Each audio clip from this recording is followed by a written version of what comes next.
We can call him on a podcast. Now, you mentioned, sir, you served with many generals. And इतनी service में कई अच्छे अच्छे generals के साथ आपका इंटरेक्शन हुआ होगा. और कई ऐसे हमारे जनरल्स होंगे जिन्होंने आपको इंस्पायर भी किया होगा. तो दो के बारे में तो मुझे पता है. और मैं जानना चाहूँगा सर आपने इनसे क्या सीखा. पहले तो हैं जनरल अता हसनैन, जो 15 कोर कमांडर है श्रीनगर में. और काफ़ी वो न्यूज़ में आते हैं, काफ़ी न्यूज़ में अपने व्यूज़ बताते हैं. तो आप उनके साथ भी रहे हो. और आप लेफ्टिनेंट जनरल वाई.के. जोशी, जो कि नॉर्दर्न आर्मी कमांडर है और जो वॉर वेटरन है, डेकोरेटेड सोल्जर हैं, वीर चक्र हैं, और उनके साथ भी आपने बहुत करीबी से काम किया है. तो इनके बारे में सर आप क्या बता सकते हैं? समय की वजह से हम सिर्फ दो लोगों के बारे में बात कर. सबसे पहले जनरल हसनैन के बारे में. जनरल हसनैन, जब मैं उरी में था तो हमारे ब्रिगेड कमांडर थे वहाँ पर.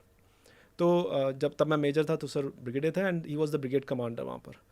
तो तब से मैंने उनका एक सबसे चीज़ जो देखा है कि एक ह्यूमन एंगल होता है, एक ह्यूमन टच. मतलब थरो प्रोफेशनल तो थे ही वो, मतलब प्रोफेशन के बारे में तो उनको कोई टच नहीं कर सकता था, लेकिन जो एक ह्यूमन एंगल होता है. एक छोटी सी एग्जांपल देता हूँ कि आपने कोई पेपर लिखा, एज ए यंग ऑफिसर आपने कोई पेपर लिखा. दर्शकगणों के लिए ये एक नॉर्मल मिलिट्री बातें हैं कि पेपर लिखा. इसका मतलब ये नहीं है कि हम अखबार लिख रहे हैं. किसी भी एक सब्जेक्ट को रिसर्च करके उसके बारे में अपना नज़रिया एक कागज़ पे लिख के उतारना, और फिर आप जो लिखते हो इसके ऊपर आपने रिसर्च किया है, सोच विचार किया है, आपने एक लॉजिक बांधा है, और उस लॉजिक से आपने उस अपने एक नज़रिए को आगे दिखाया है. और आप जब ऐसा पेपर लिखते हो तो वो आप अपने सीनियर को देते हो, और अमूमन सीनियर उसमें कुछ करेक्शन करेंगे या अपना कुछ एडिशन करेंगे, और ये चेन में ऊपर आपके सीनियर से उनके सीनियर आगे तक जाता रहता है. और ऐसे ही पेपर्स अमूमन आर्मी ऑफिसर लिखते रहते हैं इंटरनल कंजम्पशन के लिए, और इन्हीं पेपर्स से आगे के नए नए प्लान्स बनते हैं. और जो हमारे वॉर फाइटिंग प्लान है, जो हमारे टैक्टिकल प्लान है, लड़ाई लड़ने के तरीके हैं, उनको दिन दो दिन बेटर कर सकें और अच्छी तरह से कर सकें. पेपर लिख के तो आपने देखा है कि कितने सारे पेपर लिखते हैं, कहाँ कहाँ पहुँचते हैं. तो जनरल हसनैन का ये था कि अगर उनको पेपर अच्छा लगा तो वो एक छोटा सा गिफ्ट आपको देंगे, एक पेन.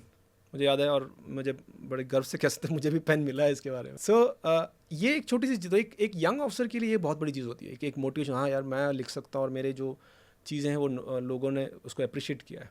तो ये एक आपसे 5-6 लेवल ऊपर ब्रिगेडियर हैं, आप लेफ्टिनेंट हो, कोई आपको वो टोकन है सर. एब्सोल्युटली.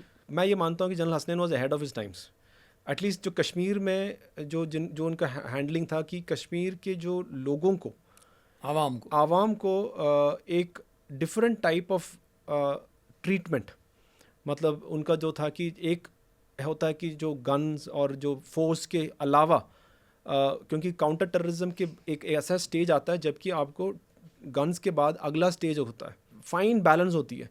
क्योंकि कई बार आपने गन्स को रोका तो वायलेंस बढ़ गया तो आपके ऊपर क्रिटिसिज्म भी होगा, और अगर आपने गन्स को रोका नहीं तो फिर से again it can go into. तो I think that general Hasnain had this thing of understanding what the common man wanted. जमीन से जुड़े हुए थे, and especially in Kashmir he knew what the awam wanted. He understood the operational aspect. ऐसा नहीं है कि उन्होंने ऑपरेशन को पूरा छोड़ दिया.